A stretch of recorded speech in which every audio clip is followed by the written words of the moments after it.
सब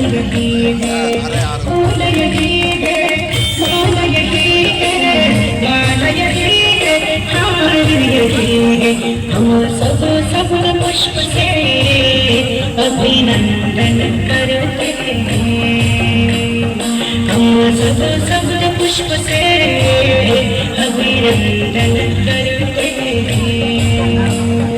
आओ सब भाइयों ने अभिनंदन करते हैं।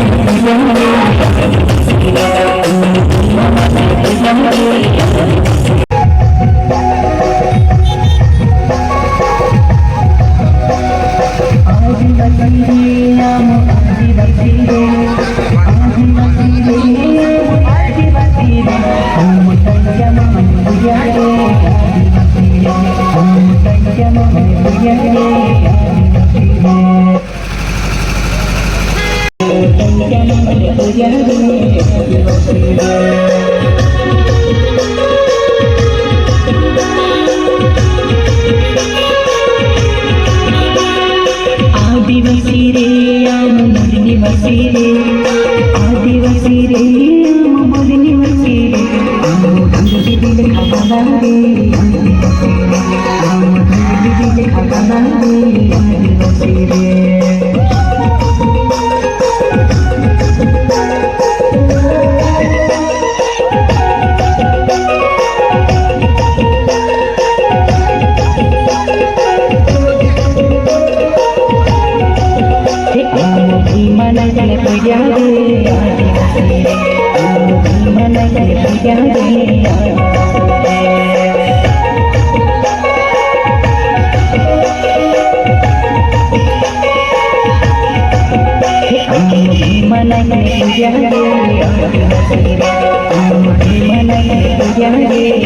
संविधान एवं लोकतंत्र संरक्षण अनवरत यात्रा जनसंवाद यात्रा हमने इसका संक्षिप्त नाम दिया है और उसके डिटेल में क्या बात करेंगे ये मैंने विषय में बताया।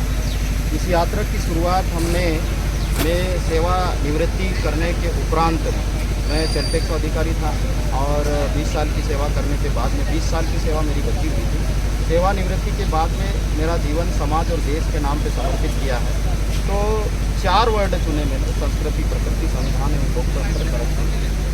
इस पे ही पूरी जिंदगी भर काम करने का निर्णय लिया। तो पहली यात्रा मैंने 2 सितंबर 2023 को इंदौर से मेरे गृह नगर मेंजापानी के लिए की थी। ये इस यात्रा का द्वितीय चरण है, जिसे हमने 30 दिसंबर 2023 को भारत देश के संविधान रचयिता भारत रत्न डॉक्टर बाबा साहब भीमराव अम्बेडकर की जन्मस्थली महू से प्रारंभ की है। वहाँ से भारत देश के वीर सपूत स्वतंत्रता संग्राम सेनानी शहीद टंचा बिलते करमेतली पातापानी के होकर जामगेट से हम मंडेश्वर, महेश्वर, धामनोद, खलघाट, ठिकरी से हम फिर अंदर घुसे नाइगढ़ वाले रास्ते से कसरावत से पिपलगंज से गोगांव और गोगांव से आज 5वें दिन खरगोन पहुँचे। यहाँ से ये यात्रा भगवानपुरा के कई इलाकों से घूमते हुए सेंधवा, निवाली, फिर राजपुर से बड़वानी से जो जंगल वाला पट्टा है वहाँ से खेतिया, और खेतिया से पानसमल का जंगल वाला पट्टा 20-25 गाँव घूमते हुए महाराष्ट्र के कुछ जिलों और गुजरात के कुछ जिलों से होते हुए 13 जनवरी 2024 को दादरा नगर हवेली सिलवासा पहुँचेगी, जहाँ पर आदिवासी एकता परिषद का 31वां आदिवासी सांस्कृतिक एकता महासम्मेलन आयोजित किया जा रहा है। इस यात्रा में क्या संदेश दे रहे हैं? इस यात्रा में जैसे कि मैंने 4 वर्ड बताए, 4 वर्ड के लेकर लोगों में संवेदनाएं थोड़ी कम हुई हैं, तो संवेदनाओं को फिर से जगाना और संस्कृति, प्रकृति, संविधान एवं लोकतंत्र बचेगा तो हम सबका अस्तित्व बचा रहेगा। यह यात्रा किसी पंथ, जाति, धर्म से जुड़कर नहीं है, इससे उठकर मानवता और इंसानियत और दुनिया में लोकतंत्र बचा रहे, इस बात का संदेश देते हुए हम रास्ते में जा रहे हैं। क्या नाम है? पोरलाल खड़से, पूर्व राज्य कर अधिकारी एवं सामाजिक कार्यकर्ता।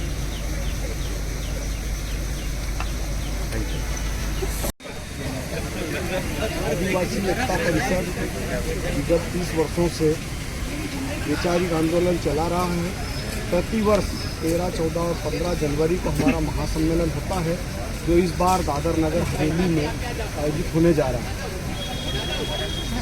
प्रकृति, संस्कृति, लोकतंत्र और संविधान बचाओ अनवरत यात्रा आदरणीय पोरलाल जी खड़से, सामाजिक कार्यकर्ता और पूर्व राज्य कर अधिकारी के द्वारा निकाली जा रही है, जो 30 तारीख से बाबा साहब अम्बेडकर जन्मस्थली महू से प्रारंभ होकर मध्य प्रदेश के विभिन्न जिलों और महाराष्ट्र, गुजरात होते हुए दादर नगर हवेली पहुंचेगी। आदिवासी समाज संगठन जयस, आदिवासी एकता परिषद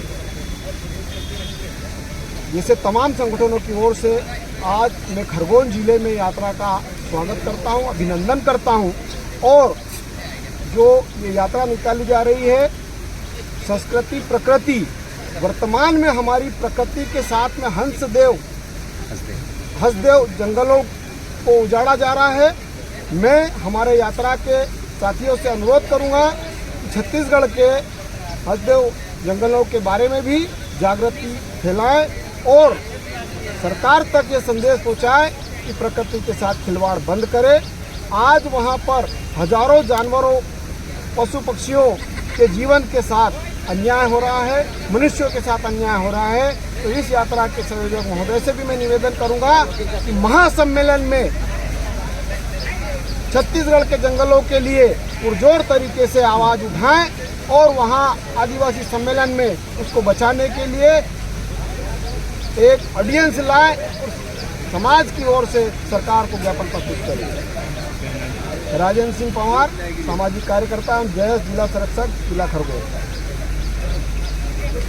वगैर आदिवासी समाज में वैचारिक आंदोलन चला रही है, जिसे अब दुनिया के लोग भी स्वीकारने लगे हैं।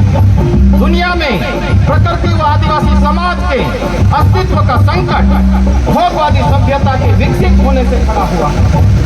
आज विकास के नाम पर प्रकृति का अमर्यादित दोहन व शोषण हो रहा है, जिससे मानवीय मध्य प्रदेश में आदिवासी विचारधारा को गांव-गांव तक पहुंचाने का प्रयास किया जा रहा है। आदिवासी समन्वय मंच भारत के माध्यम से देश के सभी राज्यों में कार्यरत आदिवासी समाज के जन संगठनों को आदिवासियों के कॉमन मुद्दों को लेकर मिलकर काम करने हेतु एक मंच पर लाने का प्रयास करने की आवश्यकता महसूस हो रही है। जंगलों को फिर से हरा भरा करना होगा, नदियों को फिर से जीवित करना होगा, सभी लोगों को पीने योग्य पानी, 2 वक्त की रोटी, तन ढकने के लिए कपड़ा और शुद्ध प्राणवायु मिले, ऐसा प्रयास हम सबको मिलकर करना होगा।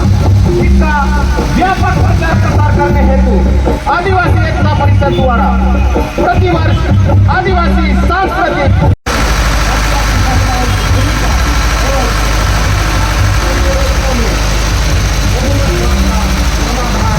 रखा गया है।